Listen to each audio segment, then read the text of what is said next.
الحمدللہ رب العالمین والصلاة والسلام علی خاتم النبیین اما بعد فاعوذ باللہ من الشیطان الرجیم بسم اللہ الرحمن الرحیم پڑھیے الصلاة والسلام علیک یا رسول اللہ وعلی آلک واصحابک یا حبیب اللہ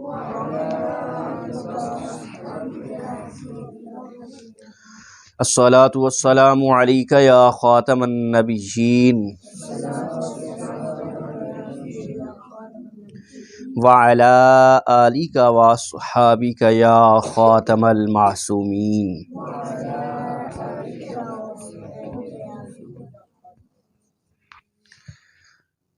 ہفتہ وار درس آؤ دین سیکھیں میں ہم سب کو شرکت کی سعادت نصیب ہو رہی ہے۔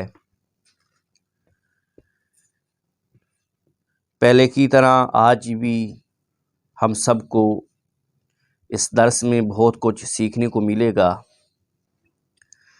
چند سوالات ہیں، ان کے جوابات میں آپ کے سامنے رکھوں گا۔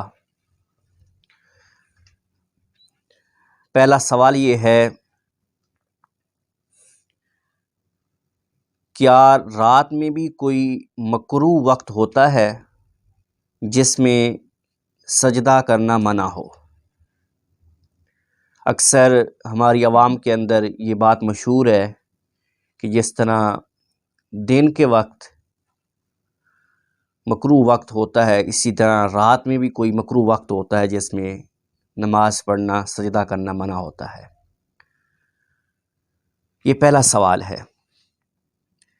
جواب سماعت فرمائیے۔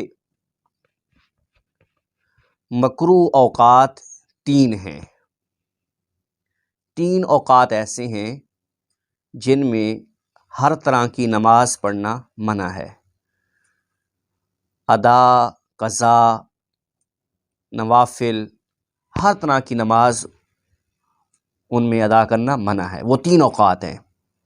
نمبر ایک، سورج طلوع ہونے سے لے کر تقریباً 20 منٹ بعد تک۔ یہ 20 منٹ جو ہیں ان میں کوئی نماز پڑھنا بھی جائز نہیں ہے، نہ ادا نہ قضا۔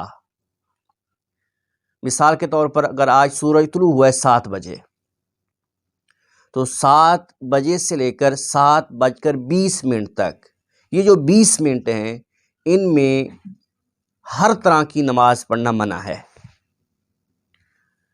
جب ہم فجر کے لیے اٹھتے ہیں تو اگر ہم لیٹ اٹھیں تو ہمیں پہلے دیکھنا چاہیے کہ فجر کا وقت ہے کہ نہیں ہے۔ بعض لوگ ایسے ہوتے ہیں کہ اٹھے اور فٹافٹ وضو کیا اور ٹائم دیکھا ہی نہیں کہ وقت ہے کہ نہیں ہے نماز کا، نماز پڑھ لی اور سمجھا کہ ہم نے فرض ادا کر لیا ہے۔ اگر اس شخص نے نماز فجر ایسے وقت میں ادا کی کہ جب سورج طلوع ہو چکا تھا اور مکروہ وقت چل رہا تھا، تو اس کی نماز ادا ہی نہیں ہوگی،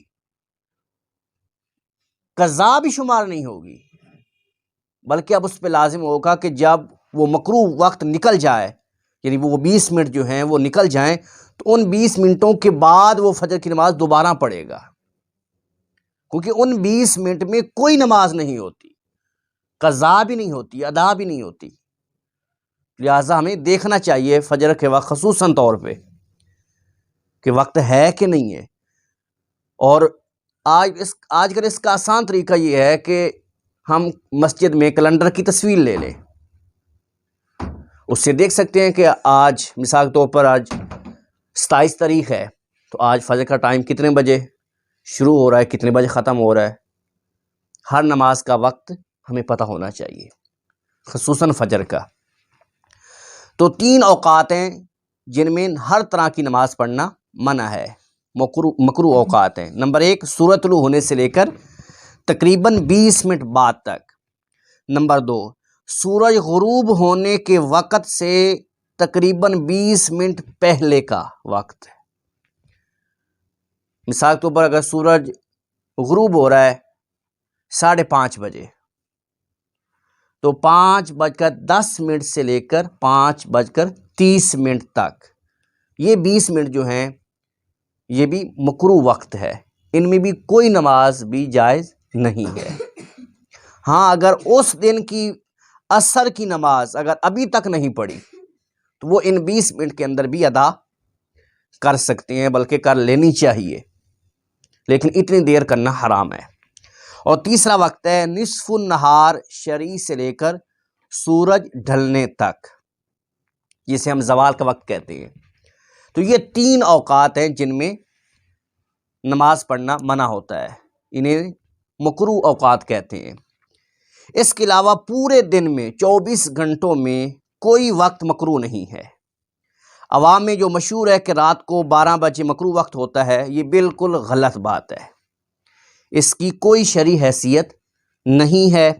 اس وقت میں نماز پڑھنا، سجدہ کرنا بالکل جائز ہے۔ واللہ عالم ورسولہ عالم عز وجل، وصلی اللہ تعالی علیہ وعلی آلہ وصحبہ وسلم۔ دوسرا سوال یہ ہے، کبوتر حلال ہے یا حرام ہے؟ اس کا کھانا جائز ہے یا نہیں؟ جواب سماعت فرمائیے، کبوتر بالاتفاق حلال ہے، یعنی اس کا کھانا جائز ہے۔ اس کو شریعت کے مطابق اگر ذبح کیا گیا ہے تو اس کے بعد اس کا کھانا جائز ہے۔ کبوتر بالاتفاق حلال ہے، اس کو ذبح شرعی کے بعد کھانا جائز ہے۔ فتاوی عالمگیری میں ہے کبوتر بالاتفاق حلال ہے۔ واللہ عالم ورسولہ عالم عز وجل، وصلی اللہ تعالی علیہ وعلی آلہ وصحبہ وسلم۔ اگلا سوال یہ ہے، جماعت کے دوران دوسری صف میں اکیلا آدمی ہو تو کیا اس کی نماز ہو جائے گی؟ مثال کے طور پر کوئی شخص آیا ہے جماعت کے ساتھ نماز پڑھنے کے لیے، پہلی صف مکمل ہو چکی ہے، اب وہ اکیلا ہے تو وہ دوسری صف میں کھڑا ہو جائے تو کیا اکیلے اس کی نماز ہو جائے گی؟ یہ مسئلہ کئی بار پوچھا بھی کیا ہے، تو آج اس کا جواب سماعت فرما لیں۔ اگر صف دونوں کونوں سے مکمل ہو چکی ہے تو بہتر یہ ہے کہ کسی کے آنے کا انتظار کرے، کوئی آ جائے تو مل کر صف بنا لیں۔ اگر رکوع تک کوئی نہ آئے اور رکعت فوت ہو جانے کا اندیشہ ہو تو اصل مسئلہ تو یہ ہے کہ اگلی صف میں سے کسی کو کھینچ لے اور اس کے ساتھ کھڑا ہو جائے، لیکن یہ ضروری ہے کہ جس کو کھینچے وہ اس مسئلے کو سمجھتا ہو اور اچھے اخلاق والا ہو۔ جس کو بھی کھینچے، ایک تو یہ ہے کہ وہ اس مسئلے کو جانتا ہو اور اچھے اخلاق والا ہو۔ لیکن ہمارے زمانے میں عام طور پہ لوگ شرعی مسائل کی معلومات نہیں رکھتے، شرعی مسائل سے آگاہ نہیں ہوتے، اس لیے بہتر یہ ہے کہ اکیلا ہی نماز شروع کر دے، اس کی نماز ہو جائے گی اور وہ شخص گناہگار بھی نہیں ہوگا۔ واللہ عالم ورسولہ عالم عز وجل، وصلی اللہ تعالی علیہ وعلی آلہ وصحبہ وسلم۔ اگلا سوال یہ ہے، سلام پھیرنے کے بعد امام کس طرف منہ کر کے دعا کرے؟ یعنی امام صاحب نے نماز پڑھائی تو سلام پھیرنے کے بعد امام کس طرف منہ کر کے دعا کرے؟ جواب سماعت فرمائیے، امام کا سلام پھیرنے کے بعد قبلہ رو اسی حالت پر بیٹھے رہنا مکروہ ہے۔ اس کے لیے سنت یہ ہے کہ دائیں یا بائیں جانب رخ کر کے دعا کرے۔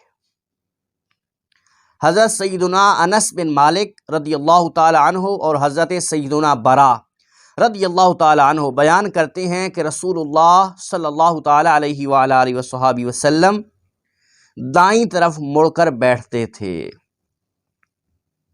یہ حدیث مبارکہ مصنف ابن ابی شیبہ جلد 1 صفحہ نمبر 271 اور صحیح مسلم جلد 1 صفحہ نمبر 492 پہ موجود ہے۔ اسی طرح حضرت سیدنا علی المرتضیٰ شیر خدا رضی اللہ تعالی عنہ، حضرت عبداللہ بن مسعود رضی اللہ تعالی عنہ اور حضرت سیدنا عبداللہ بن عمر رضی اللہ تعالی عنہ کبھی دائیں اور کبھی بائیں مڑ کر بیٹھتے تھے۔ مصنف ابن ابی شیبہ جلد 1 صفحہ نمبر 271، مصنف عبد الرزاق جلد 2 صفحہ نمبر 240 اور 41۔ واللہ عالم ورسولہ عالم عز وجل وصلی اللہ تعالی علیہ وعلی آلہ وصحابہ وسلم۔ اگلا سوال یہ ہے، اگر شوہر نے بیوی کو بہن کہہ دیا تو کیا نکاح ٹوٹ جائے گا؟ اگر شوہر نے بیوی کو بہن کہہ دیا یا بیوی نے شوہر کو بھائی کہہ دیا تو کیا نکاح ٹوٹ جائے گا؟ جواب سماعت فرمائیے، اگر شوہر نے بیوی کو بہن کہا یا بیوی نے شوہر کو بھائی کہا تو اس سے نکاح پر کوئی فرق نہیں پڑے گا، مگر جان بوجھ کر ایسا کہنا جائز نہیں ہے۔ واللہ عالم ورسولہ عالم عز وجل وصلی اللہ تعالی علیہ وعلی آلہ وصحابہ وسلم۔ اگلا سوال یہ ہے، نماز میں خلاف ترتیب قرآن پڑھا تو کیا نماز ہو جائے گی؟ مثال کے طور پر ایک شخص نماز پڑھ رہا ہے، اس نے پہلی رکعت میں سورۃ الناس پڑھی اور دوسری رکعت میں اس نے سورۃ الفلق کی تلاوت کی، تو یعنی ترتیب کے الٹ ہو گیا، تو کیا نماز کے اندر خلاف ترتیب قرآن پڑھنے سے کیا نماز ہو جاتی ہے؟ جواب سماعت فرمائیے، نماز میں جان بوجھ کر خلاف ترتیب قرآن پڑھنا ناجائز ہے، لیکن خلاف ترتیب چاہے بھول کر پڑھے یا جان بوجھ کر پڑھے، نماز بہر حال ہو جائے گی اور سجدہ سہو بھی واجب نہیں ہوگا، یعنی سجدہ سہو کیے بغیر ہی اس کی نماز درست ہو جائے گی، کیونکہ ترتیب سے پڑھنا قرات کا واجب ہے نہ کہ نماز کا۔ فتاوی امجدیہ جلد 1 صفحہ نمبر 278 پر یہی مسئلہ بیان کیا گیا ہے۔ واللہ عالم ورسولہ عالم عز وجل وصلی اللہ تعالی علیہ وعلی آلہ وصحابہ وسلم۔ آخری سوال آپ کے سامنے رکھنا چاہتا ہوں۔ سوال یہ ہے، استخارہ کرنے کا طریقہ کیا ہے؟ یعنی ہم کوئی بھی کام شروع کرنا چاہتے ہیں تو اس کے لیے استخارہ کرنے کا طریقہ کیا ہے؟ میرے شیخ کامل حضرت قبلہ مفتی محمد امین صاحب رحمۃ اللہ تعالی علیہ، آپ نے استخارہ کرنے کا طریقہ یوں بیان فرمایا ہے کہ نماز عشاء کے بعد صاف ستھرا لباس پہن کر باوضو 2 نفل ادا کریں، ہر رکعت میں الحمد شریف کے بعد 3 بار کل شریف پڑھیں، سلام کے بعد درود پاک 100 بار پڑھیں، اس کے بعد 300 بار یہ وظیفہ پڑھیں، یا علیم علمنی، یا خبیر اخبرنی، یا ہادی اہدنی، یہ وظیفہ 300 بار پڑھیں، پھر 100 بار درود پاک پڑھ کر دعا مانگیں، اور پھر دائیں ہتھیلی پر پھونک مار کر دائیں کان کے نیچے ہاتھ رکھ کر قبلہ رو سو جائیں، اور جب تک کچھ اشارہ نہ ہو روزانہ کریں، انشاءاللہ 7 دن میں کوئی اشارہ ہو جائے گا۔ واللہ اعلم ورسولہ اعلم عز وجل، وصلی اللہ تعالی علیہ وعلی آلہ وصحابہ وسلم۔